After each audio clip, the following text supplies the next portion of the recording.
Bon matin tout le monde! How's everyone? On veut vous entendre! Let's hear you guys! Alors ce matin, on y arrive là, C'est demain le vote, c'est demain le moment pour choisir qui formera le prochain gouvernement du Canada. C'est demain!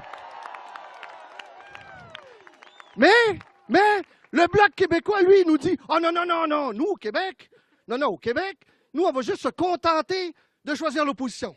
Hein? On n'est pas capable, nous, de choisir un gouvernement. » Eh bien, moi, je suis pas d'accord avec le Bloc québécois. Les Québécois vont aussi choisir le prochain gouvernement du Canada.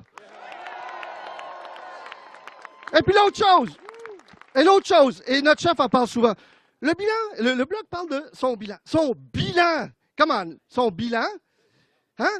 C'est tout ce que le gouvernement libéral a fait. Alors quand le Bloc dit, on va aller à Ottawa pour copier ces libéraux, aussi bien choisir l'original, hein?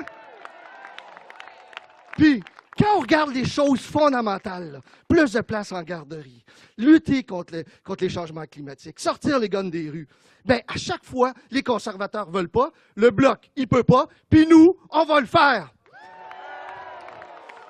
Et une dernière chose, mes amis. Et je dirais à M. Blanchet, on n'est pas plus Québécois que vous ou moins Québécois que vous. On est tout aussi Québécois que vous. Et la différence, c'est que vous nous dites, il faut envoyer des Québécois à Ottawa pour demander. Nous, on dit, on va envoyer des Québécois à Ottawa pour décider. Et maintenant, je cède la parole à mon amie et une grande libérale, une personne qui fait une grande différence à Ottawa, Mélanie. Merci, Pablo. Écoutez, est-ce qu'il y a du monde ici d'Outremont? Ouais. Est-ce qu'il y a du monde? Anybody from Westmount? Anybody from Huntsic? Je vois des gens de Saint-Laurent, de Longueuil, bref, ça me fait plaisir de vous voir. On peut être fiers. On peut être fiers de ce qu'on a fait au cours des 18 derniers mois. Dans les derniers mois, on a été capable de faire en sorte, non seulement de contrer la pandémie, mais on a été capable ensemble aussi de faire en sorte de sauver des millions d'emplois, d'offrir un filet social à des millions de Canadiens et de devenir un des pays les plus vaccinés au monde. Et au même moment où on faisait ça, on a déposé pour la première fois de notre histoire un premier plan pour lutter contre les changements climatiques. On a fait en sorte de bannir 1500 armes d'assaut de nos rues et on a fait en sorte aussi de signer une entente de 37 000 places en garderie ici au Québec. So much progress has been done and no way we're going backwards. Parce que les conservateurs veulent nous ramener en arrière. Ils veulent nous ramener en arrière sur le droit des femmes, les droits des femmes de choisir, le droit des femmes aussi d'avoir accès à une place en garderie pour leurs enfants. Les conservateurs aussi veulent nous ramener en arrière aux années noires de Harper en matière de lutte contre les changements climatiques. Ils veulent faire en sorte que l'arme qui a été utilisée à Polytechnique et à Dawson redevienne légale. Et aussi, ils veulent scraper l'entente de 37 000 places en garderie qu'on a signée avec le gouvernement Legault. No way we're going back. Il n'y en est pas question.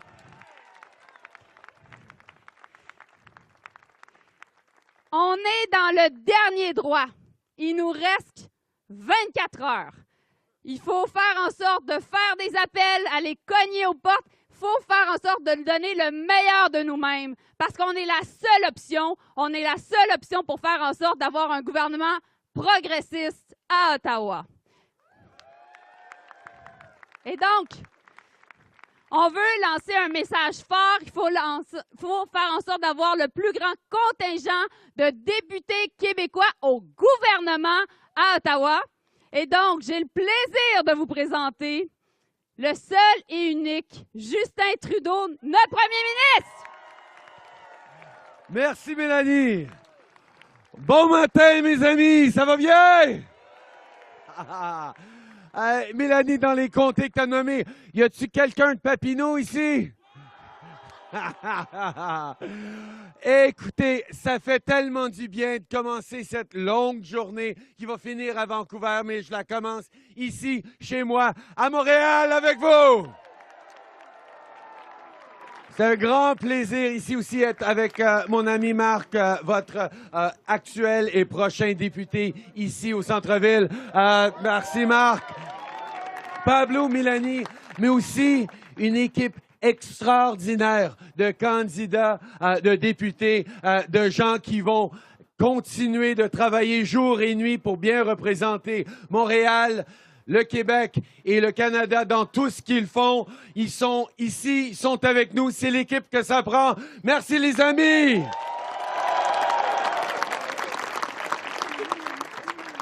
On est à un moment extrêmement important pour notre pays, pour nos familles, pour notre monde.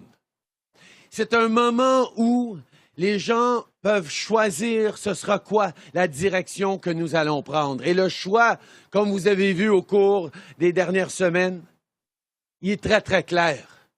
Mais il y a des visions extrêmement différentes de comment on devrait faire avancer le Canada. Comment on va en finir avec cette pandémie? Quelles valeurs nous allons amener au gouvernement? Quelle direction nous allons donner pour nos familles, pour nos entreprises, pour notre avenir? C'est pour ça qu'on est en élection. Parce qu'avec la pandémie, avec la capacité de rebâtir en mieux, les décisions prises par votre gouvernement dans les semaines à venir, pas dans 1 an, pas dans 2 ans, mais maintenant, vont faire toute la différence, non seulement pour cet automne, non seulement pour l'année prochaine, mais pour les décennies à venir. Et c'est pour ça qu'il faut faire le bon choix maintenant. Because, my friends, Canada is at a crossroads. We now get to pick the right direction for our country to keep moving forward or to let conservatives take us back. And I know from everything we've been through together over the past 18 months as a country, that there really is just one direction for us. Because Canadians stepped up through these difficult 18 months. We were there for each other. On a été là pour nos voisins. On a été là pour nos familles, pour nos aînés. On a été là pour appuyer nos travailleurs de la santé, nos travailleurs de première ligne qui nous ont appuyés, qui nous ont permis de rester en santé, en sécurité, de garder notre économie intacte pendant une crise abominable. Et nous aussi, en tant que gouvernement, on a été inspirés par ce que tout le monde a fait pour être là les uns pour les autres. On a démontré, nous sommes quoi en tant que Canadiens? Nous sommes qui en tant que Canadiens? Nous sommes des personnes profondément présents les uns pour les autres. Présents pour les gens vulnérables. Présents pour bâtir une économie plus forte. Présents pour suivre la science, pour se protéger les uns les autres. Et vous aviez besoin d'un gouvernement à cette image. Alors je vous le dis, à chaque matin quand je sortais devant chez moi pour parler aux Canadiens de la crise que nous étions en train de vivre, je pensais à comment vous m'inspirez à tous les jours pendant ces moments d'incertitude, de peine, de perte, mais aussi d'espoir. C'est pour ça que nous avons travaillé avec une équipe extraordinaire pour livrer la PCU, pour livrer la subvention salariale, pour être là, comme j'avais promis, qu'on allait être là pour vous à chaque étape, aussi longtemps que ça prendrait. Et c'est ce qu'on a fait.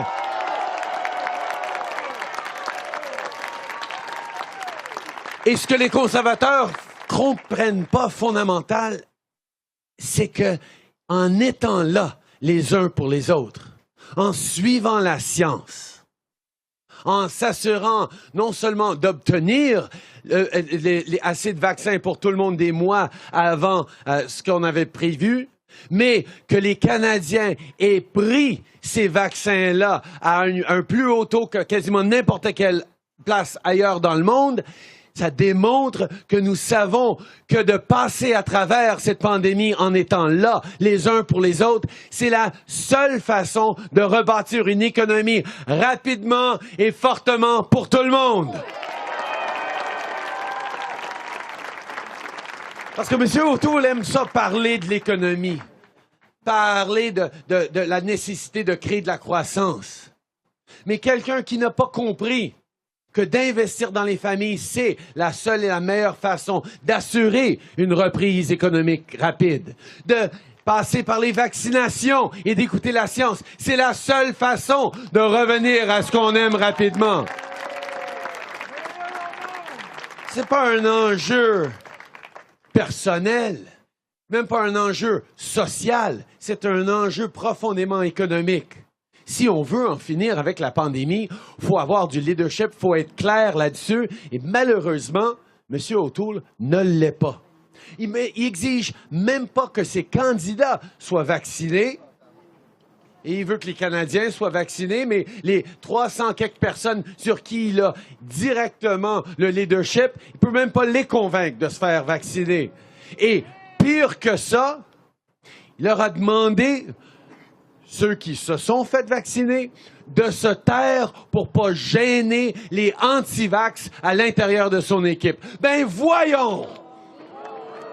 C'est pas ça le leadership qui va nous amener à travers cette pandémie. Il est plus intéressé à défendre les droits des anti-vax dans son parti, qui est intéressé à défendre vos droits de revenir aux choses que vous aimez, de protéger vos enfants et d'en finir avec la pandémie pour de bon. Mais il y a plein d'enjeux sur lesquels M. O'Toole n'est pas en train de montrer du leadership. Que ce soit de vouloir ramener les modèles d'armes à feu qui ont été utilisés à Polytechnique ou à Dawson, que ce soit en ne comprenant pas à quel point les familles au Québec et à travers le pays ont besoin de plus de places en garderie, et de comprendre d'ailleurs que c'est pas juste un enjeu social pour les familles, pour les enfants, c'est un enjeu économique qu'on a démontré ici au Québec depuis bien longtemps, d'avoir plus de femmes dans le marché du travail, à bâtir des carrières, à bâtir de la croissance économique. C'est bon pour tout le monde. Mais M. O'Toole comprend pas ça.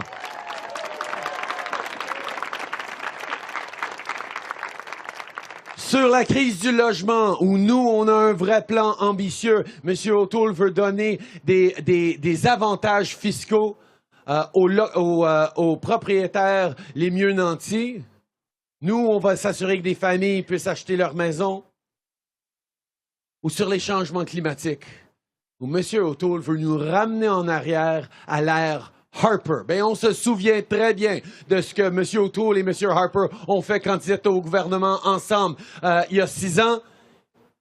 Ils n'ont rien fait pour les changements climatiques. Et maintenant qu'on a fait du vrai progrès, qu'on a livré un prix sur la pollution à travers le pays, we went from 1% protections under Harper of our oceans and coasts to 14% on our way to 30% protections. He wants to bring us back. It's not even about not putting forward an ambitious enough plan. It's about actually putting forward a plan that will drag us backwards. As in a couple of months, we go to Scotland for the COP to talk about how the world needs to move forward. Canada's going to say, yeah, well, we're going backwards. No! C'est pas ça que les gens veulent. C'est pas ça que les Canadiens veulent. Alors le choix est très important et très clair. Surtout que quand on parle des choses qui nous passionnent le plus en tant que Québécois, les valeurs qu'on entend dans toutes les conversations que vous avez, que j'ai avec des Québécois d'un bout à l'autre de cette province, oui, on parle de changement climatique et les gens comprennent pourquoi il fallait encore aller encore plus vite. Mais on parle aussi de langue, d'identité, de culture. Et à ce niveau-là, on a vu ce que M. Harper et M. O'Toole ont fait pendant la décennie de coupure pour la langue française, de coupure pour les artistes. Et nous, on a démontré depuis 6 ans, mais particulièrement depuis 18 mois, qu'on est là pour nos milieux culturels, qu'on est là pour les artistes, qu'on est là pour les gens qui travaillent sur les plateaux, avec la PCE, avec les aides directes pour notre industrie créative qui est tellement essentielle en moment de crise et pour bâtir un avenir meilleur. Et on a eu l'équipe avec Stephen Guilbeault, avec des députés extraordinaires qui ont été là pour lutter à tous les jours. Et souvenez-vous bien que le Bloc québécois n'a rien pu faire pour empêcher Harper de sabrer en culture, de couper les appuis pour la langue française, de rien faire pour notre identité, notre avenir. Les gens s'en souviennent bien parce que le Bloc, comme Pablo dit, est là pour opposer et pour encourager. Ben voyons, c'est pas ça que les gens veulent. C'est pas ça dont les Québécois ont besoin ni méritent. Les Québécois méritent d'avoir une équipe forte au gouvernement pour décider, pour livrer.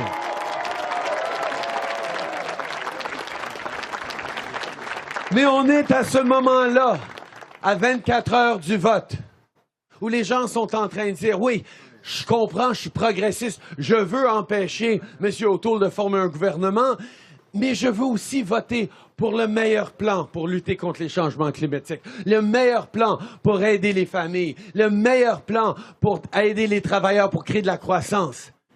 Ben, dans cette élection-ci, le meilleur choix pour arrêter les conservateurs de former gouvernement et le meilleur plan pour notre avenir, un plan progressiste et ambitieux, c'est le Parti libéral dans les deux cas. Right now, progressives don't have to choose between the party that can stop Aaron O'Toole from forming government and the party that has the best, most ambitious, progressive plan for this country, because the answers to both of those questions is the Liberal Party of Canada.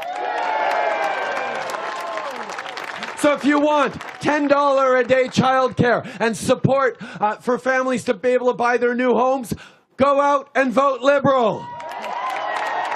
If you want to continue to stand up unequivocally for women's rights, if you want to keep assault weapons out of our communities and illegal across Canada, go out and vote Liberal. Si vous voulez un parti ambitieux qui va toujours être là pour défendre les artistes et pour agir et livrer, pour protéger notre culture et notre langue, votez libéral. Si vous voulez un gouvernement qui va continuer la lutte contre les changements climatiques et créer des emplois et des carrières pour nos jeunes et pour notre avenir, allez voter libéral. Et si vous voulez en finir avec cette pandémie pour de bon, faites le bon choix et allez voter libéral. Le choix est très clair dans cette élection, mes amis. Ou bien on laisse les conservateurs nous ramener en arrière, ou bien on choisit d'avancer ensemble. Merci! Merci Montréal!